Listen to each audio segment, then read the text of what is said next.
Assalamualaikum warahmatullahi wabarakatuh. Perkenalkan nama saya Farid Sandra Pidana, NPM saya 22401031800. Saya dari salah satu MSCM. Dan di sini saya akan mempresentasikan proyek based learning saya terkait analisis stres kerja di perusahaan makanan Nusantara, mata kuliah psikologi industri dan organisasi. Nah, di sini saya sedikit overview apa saja yang saya temukan, yaitu di divisi produksi itu adanya peningkatan target, terus sistem shift dan lingkungannya, dan divisi marketing itu ada terkait timnya, terus tugasnya, dan lingkungannya. Tapi psikolog apa namanya tekanan psikologisnya tinggi. Oke, di sini saya sudah membuat perbandingan dalam di kedua divisi. Sensor kategorinya itu yang pertama ada tuntutan pekerjaan, di produksi itu target meningkat, jam lembur meningkat, pemangkasan waktu pemberian mesin itu menurun. Tadinya 30 menit menjadi 15 menit. Terus marketing itu penurunan penjualan, target kampanye agresif tanpa anggaran, keluhan pelanggan medsos, tuntutan laporan mingguan padahal tidak ada kenaikan. Terus ketidakjelasan konflik atau perannya itu di produksi perbedaannya itu prosedur antara supervisor malam dan pagi. Terus keraguan teknisi baru dan di marketing itu tidak ada.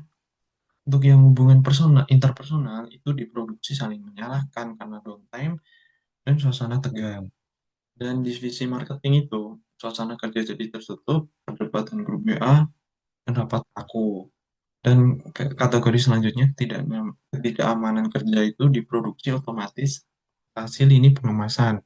Jadi marketing tidak ada, dan di kondisi fisik lingkungan, produksi itu lingkungannya bising dan bau khas produk, dan marketing itu lingkungan fisik nyaman, namun tekanan psikologis tinggi. Dan untuk produksi, pada bagian kontrol atau otonomi, itu tidak ada, tapi di marketing itu ide tertolak mentah-mentah, tidak ada ruang ide, dan dukungan sosialnya, marketing itu suasana kerja tertutup, menjadi kaku, dan tuntutan konfliknya, diminta kreatif tadi, tapi tidak diberi ruang, terus tugas banyak, tapi keputusan tetap di pimpinan. Untuk yang selanjutnya, kategori stresor non pekerjaan, di produksi itu karena fisik lelah, sulit tidur karena bising, anak kecil, terus rumah tangga karena masalah rumah tangga, dan di marketing pun juga sama karena masalah pribadi.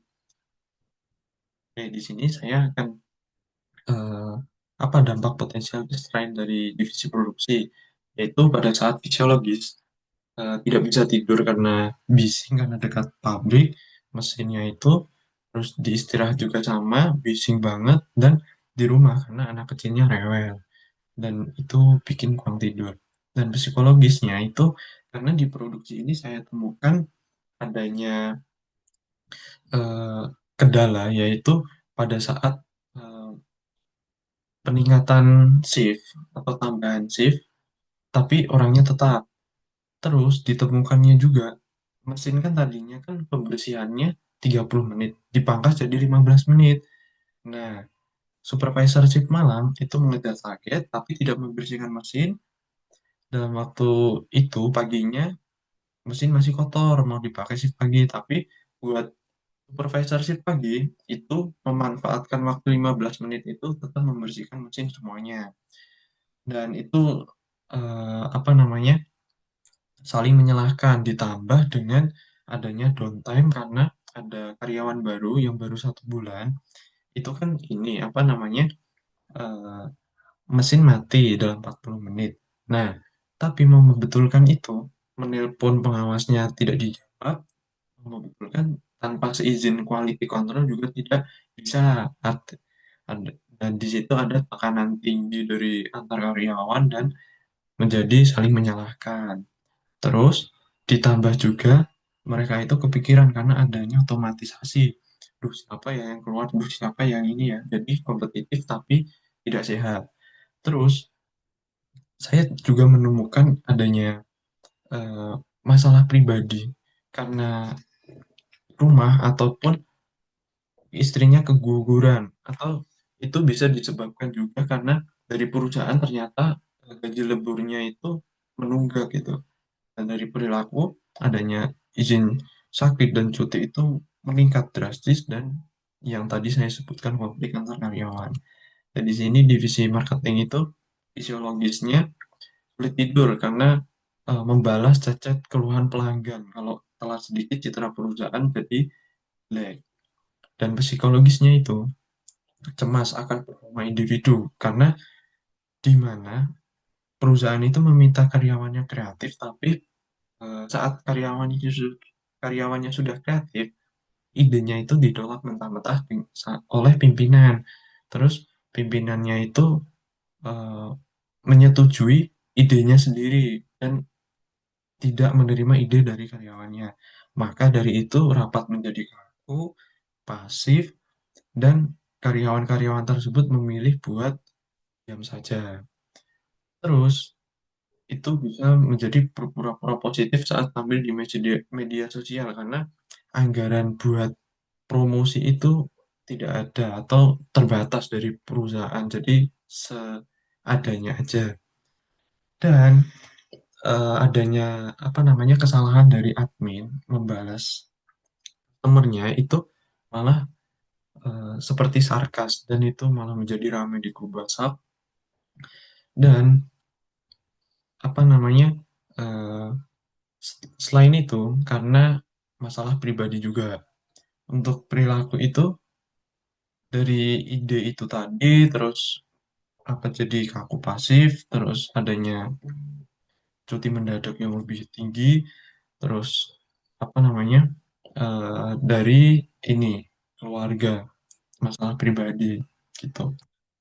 Oke, yang selanjutnya itu metodenya buat strength di produksi itu fisiologis menurut saya itu bisa dilakukannya kuesioner self-report menggunakan Pittsburgh Sleep Quality Index oleh Bayes pada tahun 1998 itu sangat populer banget. Dan data HR atau HR itu dari catatan absen dan lain sebagainya. Wawancara langsung bisa dilakukan juga.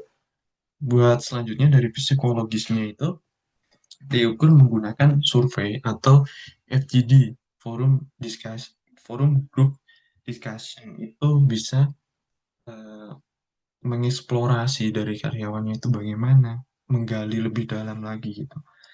Untuk perilaku itu diidentifikasi melalui eh, HR, data HR, dan apa namanya observasi secara langsung pada saat yang apa namanya jam istirahat dari tim produksi itu atau adanya kesalahan berapa ini karena disebabkan oleh apa karyawannya dalam mengelola produknya gitu. Dan buat marketing itu psikologis itu bisa burnout itu stres kerja atau eh, karena strain itu bisa diukur menggunakan mid-slash burnout inventory atau seperti pengerjaan soal, tapi seperti kuesioner.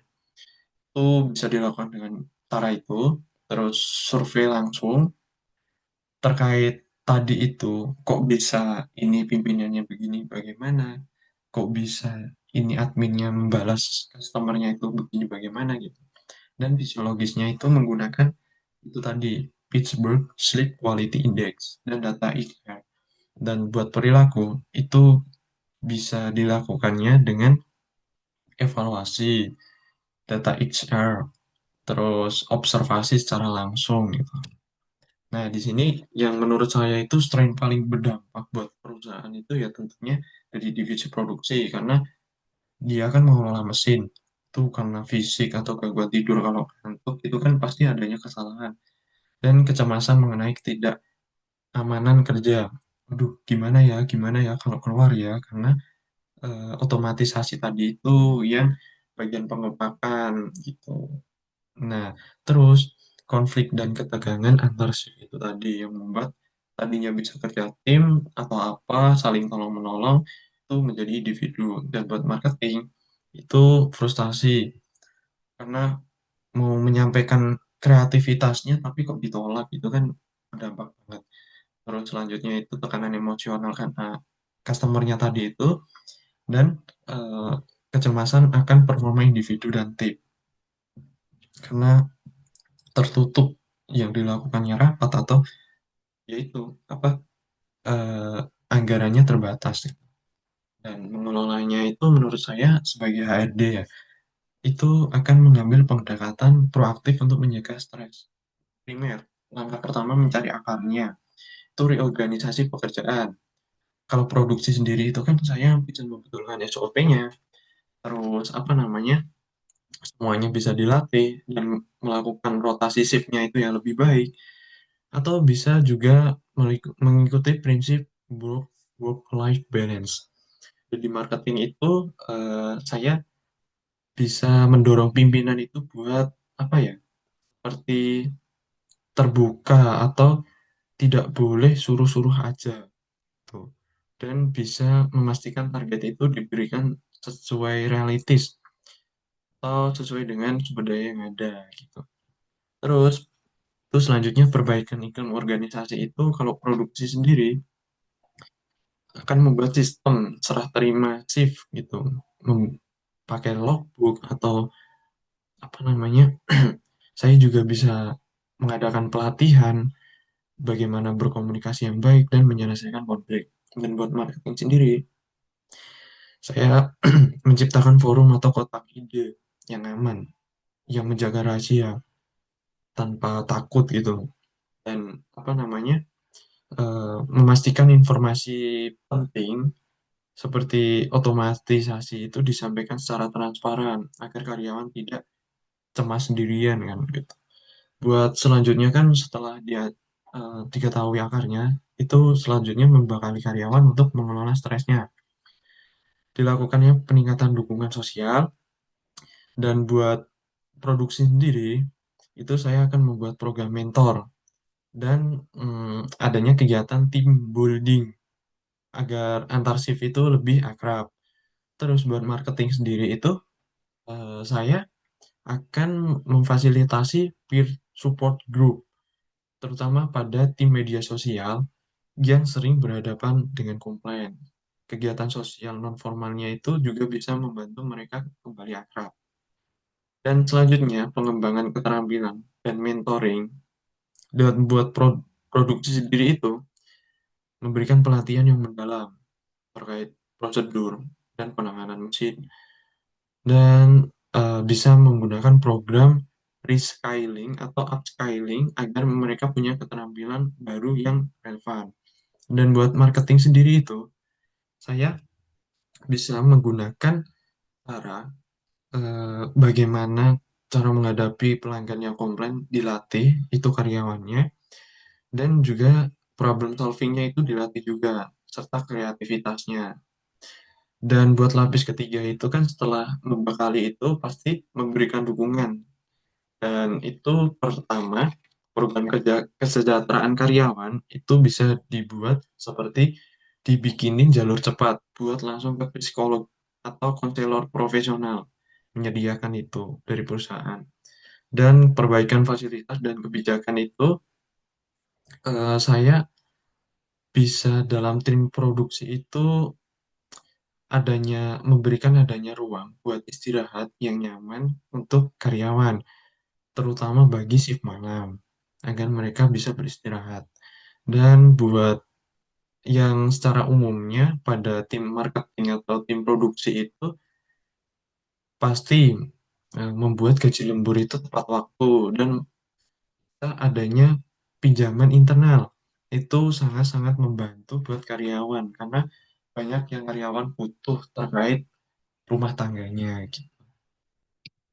Dan kesimpulannya itu, analisis ini menunjukkan bahwa karyawan perusahaan makanan Nusantara mengalami stres kerja kompleks di divisi produksi dan marketing.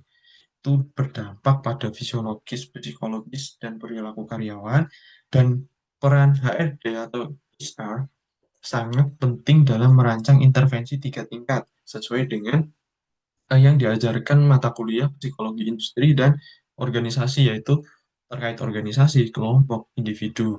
Dan di sini saya juga mengaitkan apa namanya, teori dari dua faktor Herzberg. Itu kan menyatakan adanya faktor motivator dan faktor hygiene. Nah, motivator itu kan dipengaruhi oleh prestasi. Dan kalau hygiene itu dari gaji, terus kondisi kerja, lingkungan kerjanya bagaimana gitu.